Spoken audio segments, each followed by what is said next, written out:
할렐루야. 목소리가 적고 다시 한번 하겠습니다. 할렐루야. 저는 오늘 부족한 사람이지만 또 하나님의 은총을 입고 여러분 총대님들 앞에서 말씀을 전하게 됐습니다. 몹시 두렵고 떨립니다. 오늘 읽은 말씀을 중심으로 말씀이 곧 개혁이다, 이런 주제로 정해진 시간 말씀을 전하려고 합니다. 오늘 본문 말씀은 로마서 12장입니다. 로마서는 1장부터 11장까지 우리가 잘 아는 대로 교리적인 말씀으로 어떻게 하면 우리가 하나님의 자녀가 될 수 있는지에 관한 이신칭의를 기초로 한 말씀이라면, 12장부터 마지막 16장까지는 하나님의 자녀가 된 하나님의 사람들이 이 땅에서 어떠한 삶을 살아가야 할 것인지를 기록하고 있는 말씀입니다. 성경이 대부분 그렇겠지만 그것이 확연하게 구분되지는 않지만 이론과 이론에 근거한 실천이 함께 조화를 이루고 있는 것이 하나님 말씀이라고 생각되어집니다. 오늘 말씀은 하나님의 자녀로서 어떻게 일상의 삶 속에서 실천의 삶을 통해서 하나님의 영광을 만들어낼 것인지를 전해주는 말씀입니다. 특히 오늘 본문 말씀을 통해서 세 가지 개혁, 1절에서는 예배의 개혁, 2절에서는 말씀의 개혁, 3절에서는 사역과 삶의 개혁에 관해서 말씀을 하고 있습니다. 이 세 가지를 말씀드리고 싶지만 제한된 시간 때문에 저는 특히 두 번째 말씀의 개혁에 집중해서 오늘 말씀을 전하며 총회 주제와 연관하여 어제 개회를 통해서 우리에게 주신 총회장님의 메시지에 덧붙여서 오늘 말씀을 통해 같이 은혜를 받으려고 합니다. 이 땅에 사는 사람들은 실시간 세계 통계 자료에 의하면 약 77억 3천만 명이 살고 있다고 합니다. 그런데 이 땅에 사는 사람들이 무엇 때문에 사람으로 태어나서 사람으로 살아갈 수 있을까? 라고 하는 것입니다. 이 세상에 사는 사람 77억 3천만 명 중에서 그 누구도 자기가 원해서 다섯 번째 스위치를 누르고 대한민국 혹은 다른 나라에서 자기가 원하는 곳에서 태어난 사람은 아무도 없습니다. 그 얘기는 무슨 말씀이냐면 사람으로 태어났다는 것 자체가 하나님이 개입하셨고 하나님의 섭리 속에서 이 땅에 태어났다라고 하는 말씀입니다. 빌립보서 2장 13절에 보면 너희 안에서 행하시는 이는 하나님이시니 자기의 기쁘신 뜻을 위하여 너희로 소원을 두고 행하게 하시나니 라고 말씀하셨습니다. 하나님께서 당신이 원하시고자 하는 그 뜻이 있어서 우리 한 사람 한 사람을 태초전에 섭리하셨고 또 우리를 사람으로 이 땅에 보내주셨다라고 하는 것입니다. 그렇다면 우리는 이 땅을 살아가는 동안 어떻게 하면 하나님의 뜻이 무엇인지를 찾아 그 목적을 이루는 삶을 살아가야 될 것인데 그것이 무엇일까? 저는 성경 말씀을 묵상하는 가운데 우리 사람이 이 땅에 태어난 이유는 두 가지이다 라고 하는 사실을 발견했습니다. 그 중에 하나는 출애굽기 5장 1절과 3절에 근거해서 하나님께 예배하기 위함이다 라고 하는 것입니다.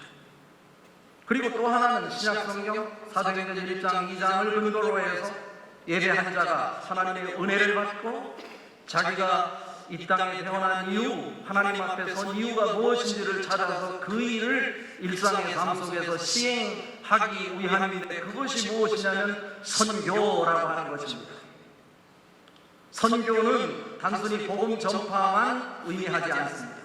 1974년 스위스 로잔 세계 선교 대회를 통해서 영국의 성공의 신부였던 존 스코트가 제안한 그 논리에 의하면 선교는 복음 전파 플러스 사회 봉사를 담아낼 때 선교라고 그랬습니다. 복음을 전하는 것으로 만족하지 않고 복음을 받은 사람들이 처해져 있는 상황이 일그러졌을 때 일그러진 부분을 치유하는 역할까지 감당할 때 선교라고 말할 수 있겠다라고 하는 것입니다. 그래서 우리의 사명을 영어로도 미션, 그리고 선교도 미션이라고 합니다. 이것은 우리가 살아가는 이유이기도 하지만 교회가 존재하는 이유이기도 합니다. 아무리 교회가 어려워도 선교를 하지 않는다면 더 이상 그 교회는 교회로서의 가치를 가질 수 없다라고 하는 것입니다. 예배하는 자, 오늘 읽은 본문 말씀에 보면 그러므로 형제들아 내가 하나님의 모든 자비하심으로 너희를 권하노니 너희 몸을 하나님이 기뻐하시는 거룩한 산 제물로 드리라. 이는 너희가 드릴 영적 예배니라 말씀하고 있습니다. 하나님 앞에 예배하는 자인데 우리 몸으로 산 제물을 하나님 앞에 드린다? 우리는 쉽게 고백하지만 헬라 사상에 사로잡혀 있었던 이 로마 사람들에게는 이것이 용납이 되지 않는 말씀이었습니다. 왜냐하면 헬라 사상에 의하면 육체는 악한 것이고 죄성을 가지고 있고 더러운 것인데 그 몸을 하나님 앞에 드린다고 하는 것 충격적인 말이었습니다. 그러나 오늘 사도 바울은 거침없이 그런 생각을 가지고 있는 그들을 향해서 너희 몸을 산 제물로 드려야 된다라고 합니다. 이 말씀은 전제가 예수 그리스도를 통해서 우리의 더러운 죄악이 씻어졌음을 말씀하는 말씀입니다. 그래서 로마서 8장 13절 14절에 말합니다. 뭐라고 말씀하냐면 너희가 육신대로 살면 반드시 죽을 것이로되 영으로서 몸의 행실을 죽이면 살리니 무릇 하나님의 영으로 인도함을 받는 사람은 곧 하나님의 아들이라 말씀하고 있습니다. 이미 우리는 감히 우리 몸으로 하나님 앞에 드려질 수 없는 몸인데 예수 그리스도의 보혈의 피로 씻음을 받아 거룩한 몸이 되어 하나님 앞에 온전히 드려질 수 있는 제물이 될 수 있게 되었다라고 하는 것입니다. 하나님께 예배하되 단순히 예배 시간에만 예배 드리는 자가 아니라 우리 일상의 삶 속에서 하나님 앞에 살아있는 우리의 몸을 거룩하게 하나님 앞에 구별하여 드리는 산 제물로서 예배가 우리에게 있어지기를 바랍니다. 이것이 바로 오늘 말씀을 통해 우리에게 주시는 영적 예배입니다. 로마서 3장 24절에 보면 23절, 4장 23절에 보면 모든 사람이 죄를 범하였음에 하나님의 영광에 이르지 못하더니 라고 말씀하고 있습니다. 예수님 없이는 우리는 도저히 하나님 앞에 갈 수 없는 사람들입니다. 고린도전서 1장 21절에도 하나님의 지혜에 있어서는 이 세상이 자기 지혜로, 세상의 지혜로 하나님을 알 수 없다라고 분명히 말씀하고 있습니다. 죄의 문제가 해결되지 않는 한 우리는 하나님 앞에 도달할 수 없는 것입니다. 그래서 성경은 끊임없이 이곳저곳에서 우리의 죄의 문제를 해결해야 무한하신 하나님과 유한한 인간이 어떻게 연결할 수 있는지를 말할 수 있게 만들어냅니다. 아무리 그 고상한 가치를 가진 종교를 할지라도 무한한 신과 유한한 인간을 어떻게 연결할 수 있는지를 말하지 못한다면 그 종교는 종교로서의 가치를 갖지 못하게 되는 것입니다.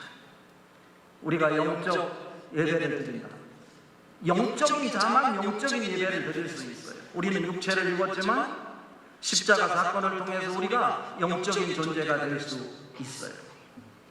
고린도후서 3장 17절에 보면 주는 영이시니 주의 영이 계신 곳에는 자유가 있느니라 말씀하고 있고, 요한복음 4장 24절에도 하나님은 영이시니 예배하는 자가 영과 진리로 예배할지니라 말씀하고 있습니다. 요한복음 6장 63절도 살리는 것은 영이니 육은 무익하니라 내가 너희에게 이른 말이 영이요 생명이니라 말씀하고 있습니다. 청대 여러분, 우리는 한국교회를 대표하는 영적 지도자들입니다. 우리 모두가 십자가 사건을 통해서 육체를 입었지만 영적인 자가 되어 우리가 있는 곳에서 하나님의 영이 발동되고, 그래서 온전히 산 제물로 하나님 앞에 예배하는 자, 하나님의 영광을 만들어내는 하나님의 사람들 될 수 있기를 바랍니다. 두 번째로 오늘 말씀을 통해 살피고자 하는 것은 뭐냐면 말씀의 개혁입니다. 우리는 목사가 됐던 성도가 됐던 선교사가 됐던 기본적인 전제가 말씀에 관한 전문성이 있어야 합니다. 그래서 오늘 읽은 말씀 2절에 보면 너희는 이 세대를 본받지 말고 오직 마음을 새롭게 함으로 변화를 받아 하나님의 선하시고 기뻐하시고 온전한 뜻이 무엇인지 분별하도록 하라 말씀하고 있습니다. 이 세대를 본받지 말라. 우리는 나도 모르는 사이에 세상의 흐름 속에 편입되어서 세상 사람들이 추구하는 가치가 곧 하나님이 원하는 가치인 양 착각하고 살아가고 있는 것입니다. 그래서 오늘 말씀합니다. 너희는 이 세대를 본받지 말고 Do not copy the pattern of this world. 이 세상의 방식을 복사하지 말라는 거예요. 그리고 우리가 마음을 새롭게 함으로 변화를 받아 하나님의 선하시고 기뻐하시고 온전한 뜻이 무엇인지 분별하도록 요청하고 있는 것입니다. 저는 오늘 이 2절 말씀 중에서도 하나님의 선하시고 기뻐하시고 온전한 뜻이 무엇인지 분별하도록 하라. 하나님의 선하시고 온전하신 그 뜻이 무엇인지를 어떻게 우리가 분별할 수 있겠습니까? 사람들은 자기 나름대로의 생각을 가지고 이것이 하나님 뜻이다, 저것이 하나님 뜻이다 말하면서 삽니다. 그러나 세상에는 그 해답이 없습니다. 하나님의 선하시고 기뻐하시고 온전한 뜻에 대한 해답은 하나님 말씀 속에 있는 것입니다. 그래서 우리는 모든 해답을 하나님 말씀에서 찾아야 된다라고 하는 것입니다. 열왕기하 22장, 역대하 34장에 보면 이 요시야의 종교 개혁에 관해 나옵니다. 성경을 수리하다가 성경을 발견하고 그것을 사반이라고 하는 서기관이 왕에게 가지고 가서 왕 앞에서 이 율법을 낭독할 때 왕이 가슴을 찢고요, 또 백성들에게 그 말씀을 들려지게 하고, 그리고 백성들이 회개하는 장면 나옵니다. 그 말씀은 무슨 얘기냐면 성전에는 반드시 하나님 말씀이 기초가 되어야 되는데 성전을 수리하다가 성경을 발견하고 성경을 읽었다는 얘기는 그 성전에 하나님 말씀 없이 제사가 진행되었다라고 하는 것입니다. 우리 총회 주제이기도 한 말씀으로 새로워지는 교회, 느헤미야 8장에 보면 이스라엘의 지도자들 그리고 남자, 여자, 그를 아는 사람이면 모두가 다 숨은 광장에 모여서 하나님 말씀을 듣고자 당시의 서기관이었던 에스라를 초청하여 하나님 말씀을 듣는 장면이 나옵니다. 에스라가 하나님 말씀을 읽을 때 백성들은 모두 일어섰고 그 말씀 앞에 아멘 아멘으로 화답했습니다. 그 중에 지도자들이 이 성경 말씀을 좀 더 깊이 알고자 말씀을 또다시 듣게 되었는데 그 말씀을 듣다가 아하, 우리가 초막절을 지켜야 되는데 초막절을 지키지 못했구나. 적어도 느헤미야가 그곳에서 활동하고 이 말씀을 읽을 때 시점으로 보더라도 적어도 처음 기한했던 그 시점으로 보더라도 100년 이상 동안 초막절을 지키지 않았다는 거예요. 그러나 느헤미야 8장 17절에 근거해서 볼 때 그들은 여호수아 때부터 초막절을 지키지 못했다는 거예요. 그래서 그 말씀을 통해서 우리가 초막절을 지켜야 된다. 하나님 말씀을 깨닫고 감람나무, 종려나무까지를 꺾다가 숨은 광장 앞에 그리고 뜰 안에 뜰 밖에 초막을 짓고 그곳에서 초막절을 지키기 시작하는 것입니다. 그러나 하나님의 말씀에 따라 그 절기를 지키는 것조차도 그 기준이 하나님 말씀에 있는 것입니다. 우리의 삶이 바뀌는 것, 개혁이라고 하는 것은 자신을 톡톡 두드려 바꾸다라고 사전에 나와 있습니다. 혁신이라고 하는 것은 그 혁자예요. 가죽 혁자예요. 자기의 가죽을 벗겨내고 세상이 도단하게 하는 것, 이것이 개혁이고 혁신인 것입니다. 무엇으로 우리의 가죽을 벗겨내고 세상이 도단하게 할 수 있습니까? 하나님 말씀밖에 없는 것입니다. 히브리서 4장 12절 13절 하나님의 말씀을 살았고 운동력에서 좌우에 날선 어떤 검보다도 예리하여 혼과 영과 및 관절과 골수를 찔러 쪼개기까지 하며 또 마음의 생각과 뜻을 감찰하시나니 지으신 것이 하나라도 그 앞에 나타나지 않으며 오직 만물이 우리를 상관하시는 자의 눈앞에 걸려 벗은 것 같이 드러나리라 말씀하고 있습니다.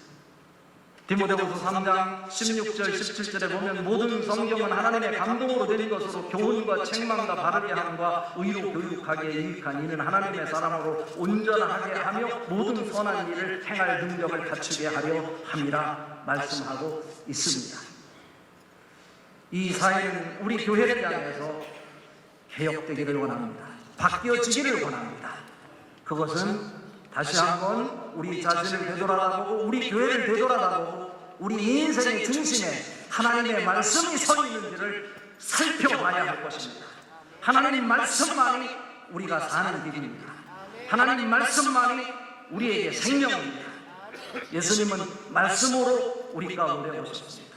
요한복음 1장 14절 말씀이 육신이 되어 우리 가운데 거하시면 우리가 그의 영광을 보니 아버지의 독생자의 영광이요 은혜와 진리가 충만하더라 말씀하고 있습니다.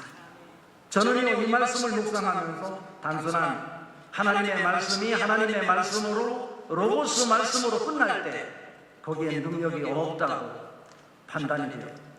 하나님의 말씀이 내 가슴 속에 와닿는 생명의 말씀으로 해석되고 이해되고 받아들일 때 그 말씀은 능력으로 나타나게 되는 것입니다. 성경은 쉽지 않아요? 그래서 예수님도 제자들에게 누가복음 24장 45절에 이에 그들의 마음을 열어 성경을 깨닫게 하시고 라고 말씀하고 있습니다. 하나님 말씀이 단순히 하나님 말씀으로 머무는 것이 아니라 그 말씀을 하나님께서는 우리 한 사람 한 사람의 입술에 넣어 주었고 그 말씀을 통해서 하나님 말씀의 능력이 재창조로 변화로 개혁으로 혁명으로 바뀌어지기를 우리에게 권한을 부여해 주셨습니다. 이 말씀을 살펴보면서 오늘 말씀을 마무리하려고 합니다. 이것이 바로 세 번째 3절에 있는 우리의 삶과 사역의 개혁과 연결되는 또 연결고리이기도 합니다. 하나님 말씀은 단순한 암송이 아니고 선포이다 라고 하는 거예요. 창조력이 있고 견인력이 있다라고 하는 것입니다. 창세기 1장 3절에도 보면 하나님이 이르시되 태초에 하나님이 이르시되 빛이 있으라 하시니 빛이 있었고 이 말씀은 세상을 창조하신 말씀입니다. 모세가 이스라엘 백성들을 광야로 이끌고 왔을 때 천국이 있을 줄 알았지만 천국이 있는 것이 아니고 광야였습니다. 광야를 히브리어로 미드바르라고 합니다. 우리에게는 익숙지 않지만 이스라엘 백성들에게는 광야하면 떠오르는 것이 있습니다. 모세도 40년 동안 미디안 광야에서 그것을 직접 경험했습니다. 미드바르는 다바르, 말씀이라는 단어와 뿌리를 같이 하고 있습니다. 광야에서는 오직 하나님 말씀 없이는 살 수 없다고 하는 것을 뼈저리게 느끼고 배우는 곳이기도 합니다. 그래서 신명기 8장 3절에 말씀합니다. 너를 낮추시며 너를 줄이게 하시며 또 너도 알지 못하고 네 조상도 알지 못하는 만나를 내게 먹이신 것은 사람이 떡으로만 사는 것이 아니요 오직 여호와의 입에서 나오는 모든 말씀으로 사는 줄을 내가 알게 하려 함이라 말씀하고 있습니다. 이사야 57장 19절에 보면 입술의 열매를 창조하는 자가 너희에게 말하노라. 먼데 있는 자에게든지 가까이 있는 자에게든지 평강이 있을지어다 평강이 있을지어다 내가 그들을 치료하리라 말씀하고 있습니다. 성경에 보면 언어에 관한 말씀이 257개 구절이나 있어요. 제가 그 성경 구절을 다 암송하고 저는 20년 전부터 하나님 말씀만이 저가 살 수 있는 길이다. 저에게 목회의 키포인트는 하나님의 말씀이다 해서 하루에 성경 구절 한 구절을 암송하지 않으면 내가 잠자리에 들지 않겠다라고 하는 각오로 하나님 말씀을 암송하고 있고, 이 말씀이 힘이 되고 생명이 되어 저의 목회 현장에서도 하나님의 기적이 만들어지고 내 삶을 나는 스스로 살아갈 수 없지만 하나님의 말씀에 의해서 내가 살아가고 있는 것입니다. 우리가 오늘 또 총회를 시작하며 지금 여러 가지 이슈를 내걸고 내가 옳다 하지만 그것이 중요한 것이 아니라 하나님 말씀이 기초가 되어야 되는 것입니다. 성경에 보면 여호와께서 이르시되, 예수님께서 말씀하시되, 성경의 위대한 인물들은 자기 생각이 있었지만, 자기의 주장이 있었지만 여호와께서 이르시되, 하나님이 말씀하시면 가던 길도 중단하고 돌아섰습니다. 이러한 모습이 말씀이 중심이 되어 우리 가운데 구체적으로 이 총회를 통해 나타날 수 있기를 바랍니다. 야고보서 3장 6절부터 8절, 제가 구체적으로 말씀드리지 못합니다. 우리가 왜 부정적인 언어를 말하는 것입니까? 지옥 소속이기 때문에 그렇습니다. 창세기 11장에 있었던 바벨탑 사건을 통해서 하나님이 우리를 흩으셨어요. 그런데 야고보서 3장 6절부터 8절까지 보니까 혀는 곧 불이요 불의에서게라 하면서 우리의 삶의 수레바퀴를 돌리나니 그 사르는 것이 지옥불에서 나느니라 그랬어요. 이것은 사도행전 2장 오순절 사건을 통해서 성령으로만 해결할 수 있는 것입니다.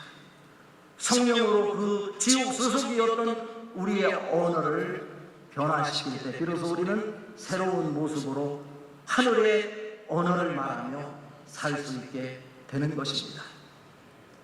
불이여처럼, 마치 불이여처럼 우리에게 나타나서 성령이 충만하여 성령이 말하게 하심을 따라 다른 언어들로 말하기를 시작하리라 말씀하셨어요. 한 가지 말씀을 드리면서 오늘 말씀을 마치려고 합니다. 체 에스더라고 하는 사모님이 쓴 책 중에 성경을 먹이는 엄마라고 하는 것, 규장에서 나온 책인데, 그 사모님은 아이들을 양육하면서 그때 당시에 진석이, 은석이, 진수 딸 하나 아들 둘이 있었는데 큰 아이가 7살이었고 둘째 아이가 3살이었습니다. 큰 아이 6살인가 7살짜리가 성경 구절을 300구절을 암송했어요. 3살 먹은 아이가 12구절을 암송했어요. 그런데 어느 날 이 친정집에 가게 됐는데, 시골에 친정집에 가는데 그 마을 입구에 커다란 송아지만한 개가 거기서 막 짖어대는 거예요. 두렵고 떨리는 마음으로 그 길을 지나치지 못하고 당황하고 있는데 그 7살 난 진수가 짖어대는 개 앞에 하는 말이, 이 개는 참 강건하구나 라고 외쳤더니 그 짖어대던 개가 그만 꼬리를 내리고 납작 엎드리더라는 거예요. 그래서 그곳을 지나치게 됐다라고 하는 것입니다. 제가 오늘 드리고 싶은 말씀은 우리에게 주신 이 말씀, 단순히 하나님 말씀으로 끝나는 것이 아니라 그 말씀이 우리 혀에 하나님께서 선물로 주셨다라고 하는 거예요. 사무엘하 23장 2절에 보면 여호와 영이 나를 통하여 말씀하시며 그의 말씀이 내 혀에 있도다. 에레미야 1장 9절에 보면 여호와께서 그 손을 내 입에 대시며 내게 이르시되 보라 내가 내 말을 내 입에 두었노라. 에레미야 5장 14절에 보면 그러므로 만군의 여호와께서 이같이 말씀하시느니라. 그들이 말을 하였으니 볼지어다 내가 내 입에 있는 나의 말로 불이 되게 하고 이 백성이 나무가 되게 하여 그 불이 그들을 살리라 말씀하셨어요.